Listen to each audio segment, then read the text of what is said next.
Bale, eskerrik asko. Bai, egia esan, leheno, agurrago egin dut, ideia konkretu batzuk ematealea, baina egia esan oso gustu ondo izu egin zuten, Orduan, bueno. Eta alde horretatik, eta inkluso bigarren galdera honei lotuta, etortzen zaizkite aipatu dituzuen gauza batzuk, E, agroekologia ikuspegitik ematen ari dalako formazio zein ikerketara lanari dagokionez, lehen aipatu dudan kooptazio hori, askotan, Europako baitare eskuin muturraren ikuspegia erabat lotuta dagoelako kapitalismo berde digital eta militarrari, eta gaurkoz nekazaritza politika bateratuak Europan hori sustatzen du, eta alde horretatik agroekologiaren alderdi teknikoa sustatuz, baina oso eredu biointentsibo bateri eta ikuspegi produktibista horretatik deslotu gabe, erabat logika horretan. Orduan, momentu hontan, bai bizitzen ari garela, aipatu ditu Cesarrek, adibidez baserritik mundura, edo borborka, edo horrelako, oinarri aktibo dagoen bezala, prozesu horiek, eta bereziki igual baserritik mundura, agroekologiari oso lotua zegoen alde horretatik, ez dagoela gaurkoz aktiboan, Eta ematen ari dela baitale, ezagutzen galera izugarri bat alderdi baitare teknikoan,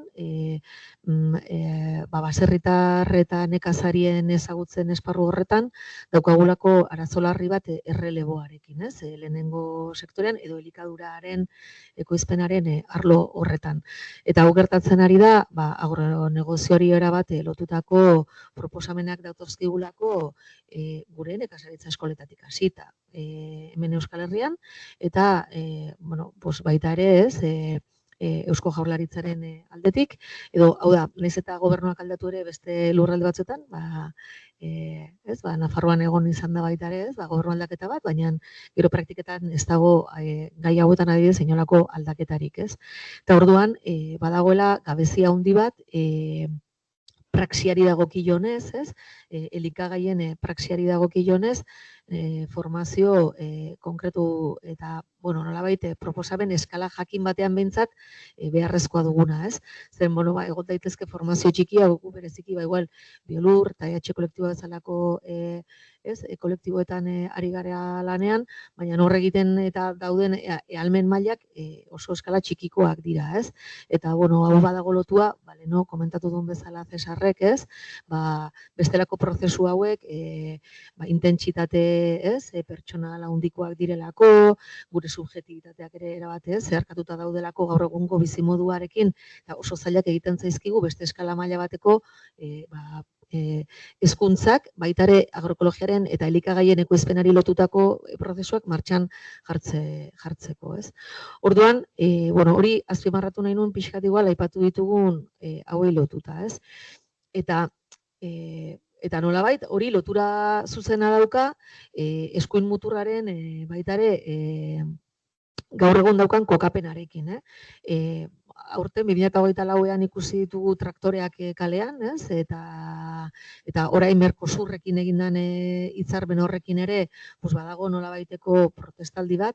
Erkidegoan, igual ez da nabarmena eskuin muturrari lotutako mugimendu bat danik, baina oro har agronegozioak sustatzen du baita ere traktoreak kalean egotea, eta Mercosurren itun horiek, eta erabat suntsitzen ditu tokiko, nekazarien proiektuak eta agroekologiaren ikuspegia, Hori bada zuzenean, elikadura sistemari lotutako eskuin muturrak zenolako logika sustatzen duen, Uste dute, eta ni ekonomia eta enpresa fakultatean lan egiten dut ere enean, eta eskuin muturrak zeko kapena hartzen duen hor, gaurkoz, EH1, ekonomia fakultatean sustatzen den kurrikuluna erabat lerrokatuta dago kapitalismo berde digitalari, erabat, ez? Eta hor ere, eskuin muturrak egiten duen neoliberalismoaren proposamenari lotzen zaio, pixkat horregatik azpimarratuz lehen esaten duguna, ez? Esaten nuena, ez? Ezagutza sortzea ekintza politiko bat dala, eta hori gaur-gaurkoz Euskal Herriko Unibertsitateko Ekonomia Fakultatean ematen du objektibitatearekin eskaintzen dela proposamena eta ez da horrela, ez? Eta nik uste importantea da esplizitatzea modu etiko batean ambiguotasunik gabe, ez? Ezagutza ez dela neutroa eta munduan hartzeko leku bat dela eta gure eguneroko jarduera pedagogikoan hori ere badagoela EHUren baitan. Eta eskuin muturra nolabait horretaz bereganatzen da, eta baita ere, bortizkeria simbolikoa ere maila handia sustatzen du, ez? Leheno aipatzen ibili garen bezala, ez? Estrategia digital oso bat dauka, sare sozialetako, kultura guda batean, sare sozialetan kultura guda batean sartuta dagoela, eguneroko bat erakusten du, baina eskuin muturreko erabate balioak zabaltzen ditu, gezurrekin, ez? Segurtasun eta beldurraren mezuekin, eta karga ideologiko handia dute, ez? Du estrategia digital horrek, ez? Gainera, nolabait, herri hezkuntzaren pedagogian dagoen kolektiboaren izaera hori erabat suntsitzen du, eta elikatzen duena da askatasun individualaren arrakasta hori, eta gainera, ez, nahiko modernizazio ikuspegi batekin, ez, askatasunaren bandera hartu dau, ez, ezkerreko mezu klasikoa nolabait bereganatuz, ez, eta hori gainera dana nolabait errebeldia edo, ez, kontra egiteko, ez, logika politiko bat eukiko balute bezala, ez, deskontentoa, eta nolabait, diskurso politiko hori bereganatu du, ez? Kontra egiteko eskubide hori edo, ez? Ez baluke eukiko bezala, ez? Finantzaketa iturri ikaragarriak, ez? Bai eskuin muturreko alderdi politikoena, eta baita ere hainbat komunikabideena, ez? Orduan, nolabait, oso azalean eta oso epe laburreko mezu horiek gaur egun edapen handia hartzen dutenak, ez?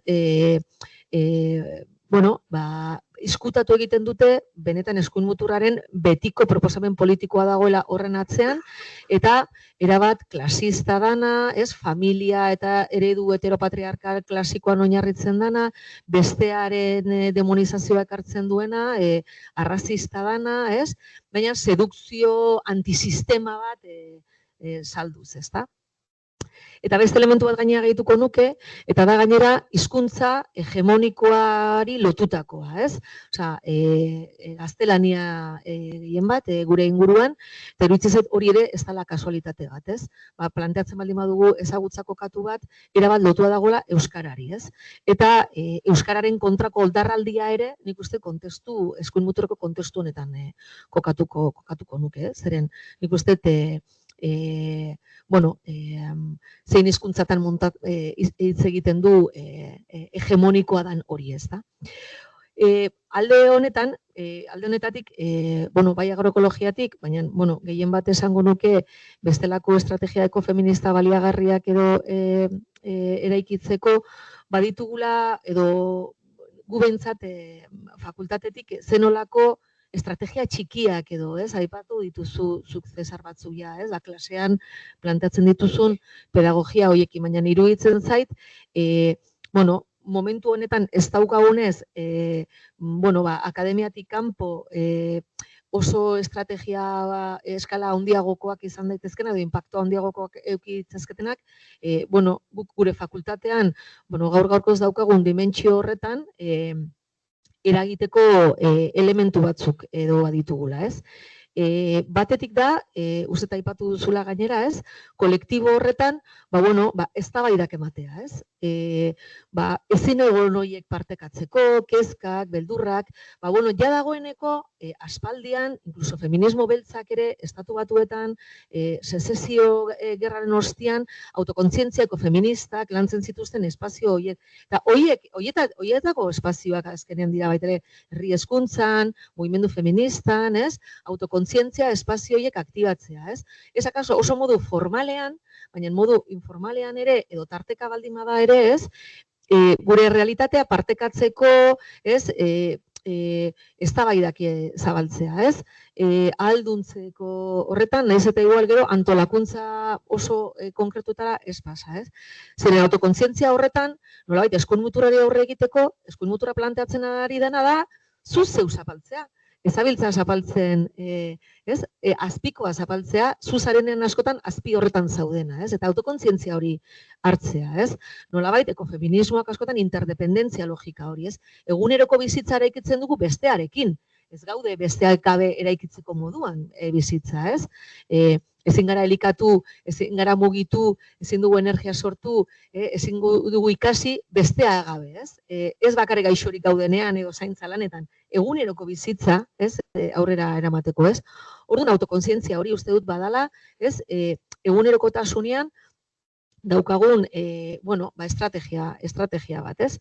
Eta hori lotuta, bigarren elementu badala, eta ikuspegi kritikoa lotu hor, ez? Eta hor, estrategia txikiak egon daitezke, ez? Irakurketen bidez, ez? Planteatzen ditugun talde lanen bidez, unibertsitatetik kanpo egin behar dituzten horiekin, ez?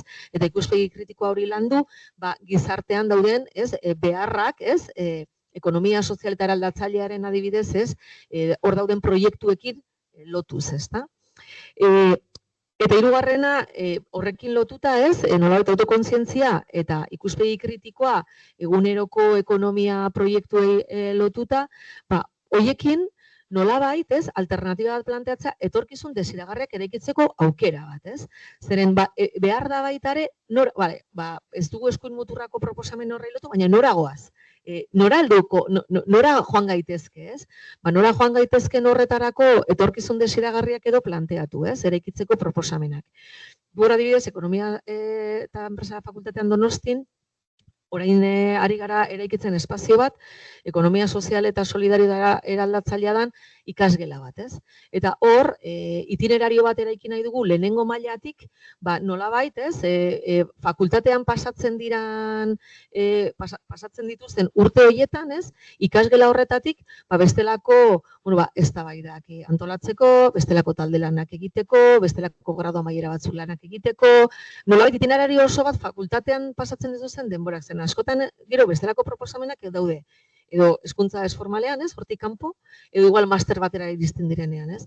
Baina hor bide bat, prozesu logika horretatik, ez, ekonomia sozial eta eraldatzaileko gela horri, ez, gezkitikan bultzatuta beste irakasle batzuetan, gure inkluso ikuspegi politikoa, ez, gure partekatuz, ez, zeren danok ez gara ere abiatzen espazio horretan leku eta prozesu berdinetatik pasata, baina, baliabide hori aktibatu fakultate barruan, ez? Eta hori euskeraz egitea, ez?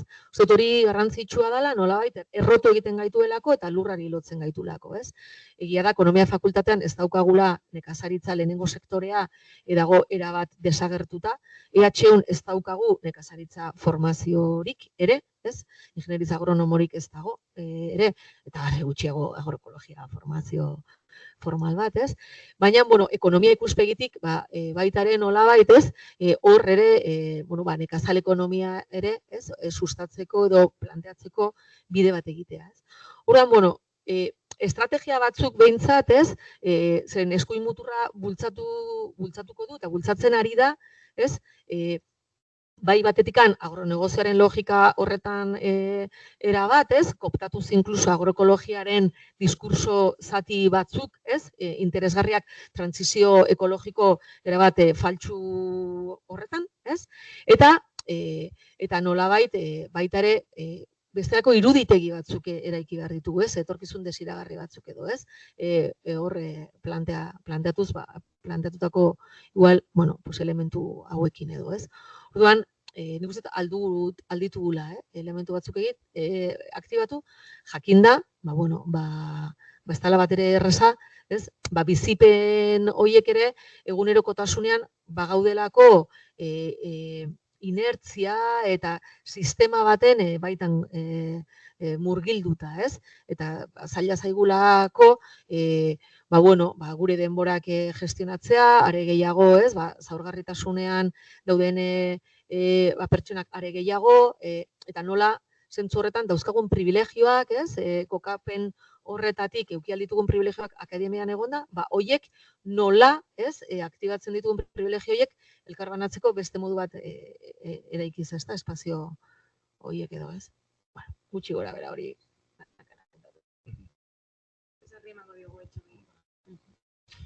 Bueno, eskuina eta eskuin muturraren afera hau, ez?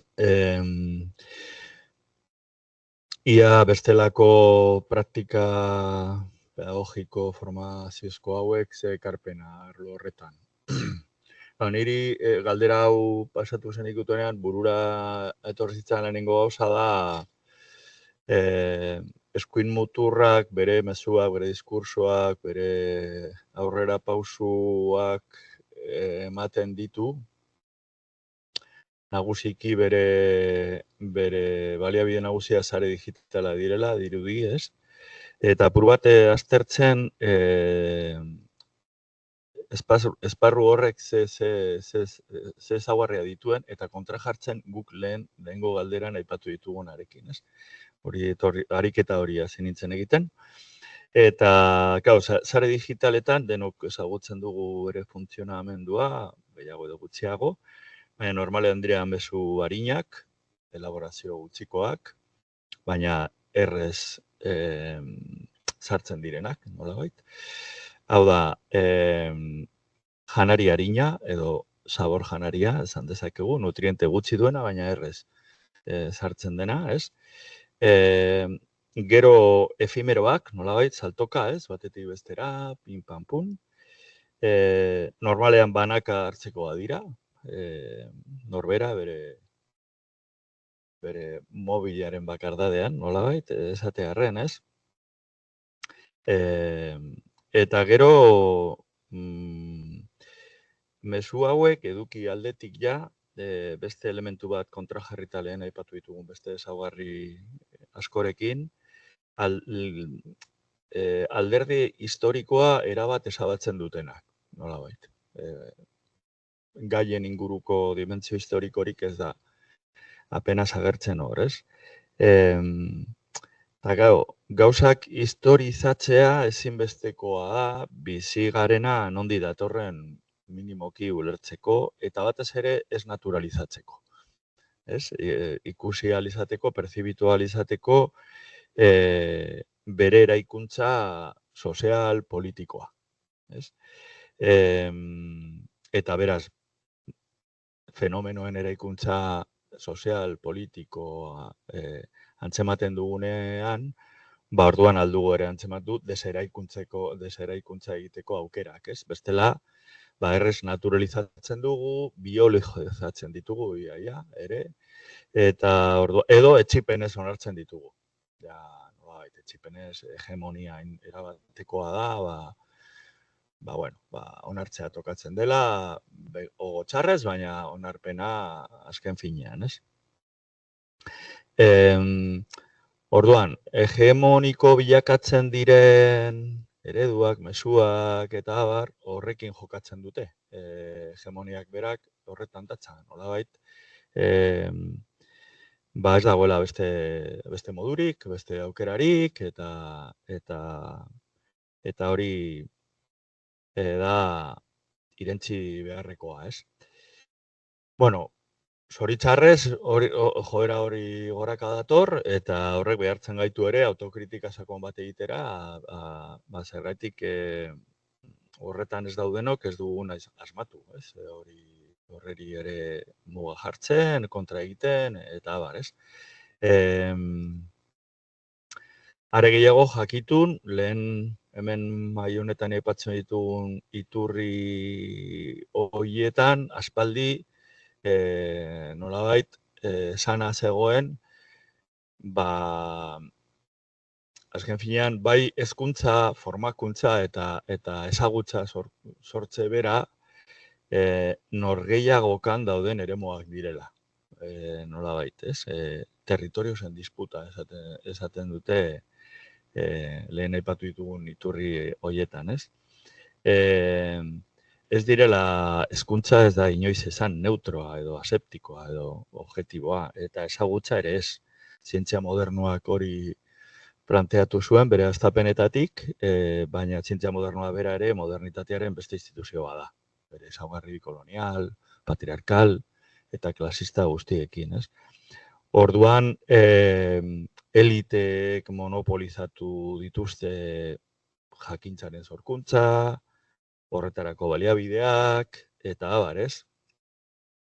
Eta hezkuntza eta ikerketak, beti testuinguru historikoak baldintzatzen ditu, ez? Azken finean, hegemonikoak diren interesen arabera, horretarako orduan hezkuntza eta ikerkuntza. Norentzako eta zertarako horren arabera definitzen da. Zertarako formatzen garen eta zertarako sortzen den zera, ez? Orduan, momentu honetan eremu horiek galtzen ari gara. Nolabait esatearren, ez? Eta faktore badago nik behintzat intuitzen dudana, baina ez du gehiegi landu, dela ematen du sozialdemokraziak eta modernitatean eta Europako hegemonia ez galtzearren, hegemonia geopolitikoa ez galtzearren, nahiago izan duela eskuin muturraren oposizioa, ezkerraren oposizioa baino, ezker antikapitalistaren oposizioa baino. Eta orduan bidea eman dio ere, eskuin muturrari zentzu horretan, ez? Oposizioa izateko legitimidadea eman dio, aukera eman dio, azken finean eliteen interesak antzekoa direlako, kasu batean eta bestean. Eta, bueno, nik horrekin lotzen dut eskuin muturra ematen ari den aurrera pausu horiek, ez? Orduan, gure esperientzia txiki hauek eta marginatu hauek zer egin dezakete edo guzti honen aurrean. Nik uste dut erakargarriak bilakatu behar ditugula. Hau da, aipatu ditugun elementu askoekin, bizipen pertsonala eta taldekoa oso potentea da, oso indartsua da eta normalean oso satisfaktorioa da. Beti ere modulatzen baditugu, neurria errepatzen badiogu, ze oso erretzaileak ere izan daitezke, oso desgastanteak izan daitezke, eta aipatu ditugun esperientzia batzuen bukaera horrekin du lotura, ere, gure kasuan. Hainbeste exigitzen dute ere, ostea, bolada batez bai, aldezaritu horretan, eta ilusio guztiarekin, eta posik zure buruan igartzen dituzun aldaketak, benetan desiatzen dituzun aldaketa dira, baina aldi berean denboran luze sustengatzeko zailtasunekin. Ze azkenean bizigaren tokian, munduan eta horren eraginpean ere bagaude. Nolabait, ez? Logika horiek ere gure logikak badira.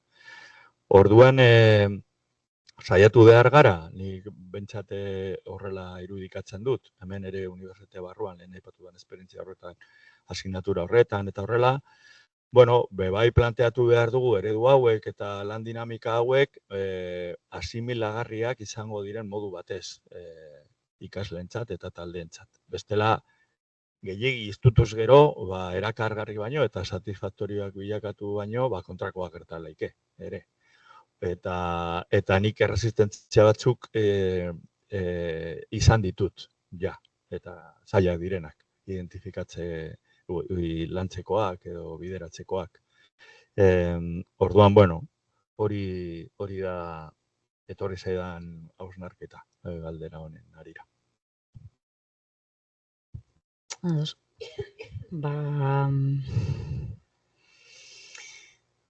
Bueno, berriro, inoiz ez dakit nondik hasi, baina. Saiatuko naiz simple egiten.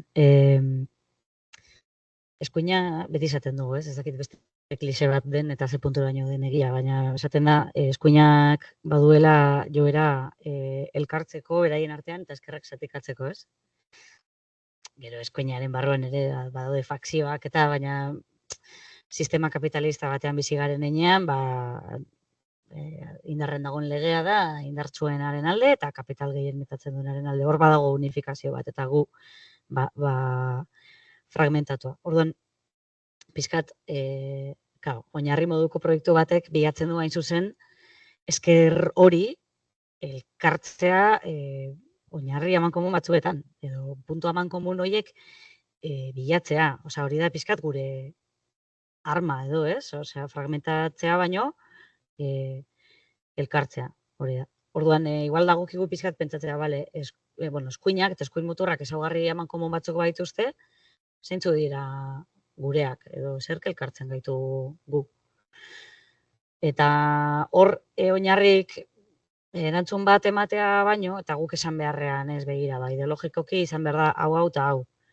Ez, osea, guk nahi duguna da, eztabaidarako espazio hori sortu, eta gonbidatu jendea, eta beraiek atera ditzatela ondorioak, ez? Edo, osea, ideologia ezberdinetako jendea ekarri, eskerretik, claro, eta galderak bota, eta haiei aukera eman elkarri entzuteko eta hori, igual ez dira ados jarriko, baina behintzat eztabaidak aurrera egin dezala, osea ez da dira egon enkistatuta, gainera justu Euskal Herrian azken urtetan joera izan da, hori ez, borroka identitarioetara, trintxeretan sartzera eta bakoitza bere aldetik eta eztabaida desagertu da. Orduan nik uste lehenik eta behin egin behar dena da, ideia simple horietatik atera, ze eskuin muturrak hori egiten du, ez, simplifikatu. Hau ondo hau txarto, ez, guazen eztabaida ematera eta sakontzera gai batzutan, eta pizkat hori da guk planteatzen duguna. Eta bide horretan ikuspegi kritikoa lantzea, Mirenek esaten zuen bezala, eta igual guk aportatu alduguna da, guk politizatzen dugu dena. Klasea, harrikoa egitea, umeekin egotea, osea dena da politikoa. Eta hor sortzen dira kontrasanpila bat, ez? Orduan, eskuin muturraren aurrean ze joango, zu beste panfleto batekin eta esan, ez behira, pentsatu behar duzu hau, zuk esan duzu ez, kontraproducentea da, askotan. Ez, baina igual konbibentzian jartzen bozu jendea eta teorizatzen baduzu, konbibentzia horretan ematen diren botere harremanak, badauzu aukera gehiago, panfleto batekin joatea baino, esatera, segatik jokatu duzu honela, ze egitura dago zuen artean, horrela antolatzeko zuen arteko elkarbizitza, ez, eta hor, igual egiten duguna da, bizkat lan preventiboa. Hori, gizartean edatzeko balore batzuk edo gauza batzuk naturalizatzeko edo politizatzeko. Eskuin muturra iritsi aurretik, ez.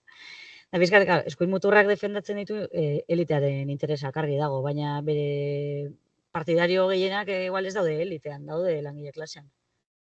Eta igual gure borrokagon bar da hor, eta langile klasearekin egin lanketa, eta esan, segatik daukazu hain lan prekarioa, eta egin dezakezu horren aurrean, eta hor dago gure lan esparroa, eta, etxebizitza sindikatuek egiten dute hori pila bat, ez? Osea, margenetan dagoen jendea erakartzen dute, eta hor, egin behar dugu lan, margenetan dagoen jende hori, edo klase ertainak, ez daitezen konbentzitu eskuin muturraren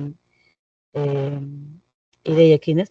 Orduan, zentzu horretan, oinarri justu azken aldean dago lanketa egiten etxebizitza sindikatuekin, eta hor daukagu orain gure lanketa, beraiek gonbidatu ditugu gure ikastarotara, eta ari gara formakuntza ematen, perfil asko dituen jendeari, eta batzuk baute trajektoria militante luzea, beste batzuk iritsi berri dira militantziara, hori da, etxebizitza sindikatuetan daukaten tipologia, dago danetarik, hizkuntzak ere danetarik daude, ez?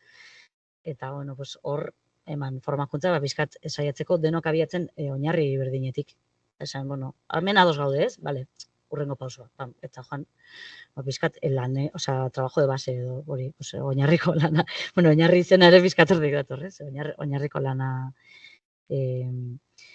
egin nahi dugulako. Orduan, gure humildadetik, ez? Baina, saiatzen gara praktikara eramaten eguneroko bizitzako kontuak, hori teorizatzen, politizatzen, eta hori erdigunean jartzen, errebeldia ez desan euki, edo errebeldiaren hegemonia ez desan euki beste bandoak, ez? Osa, guk berreskuratzeko. Uste dut horrotziko duela, nahiko. Eskerrik asko.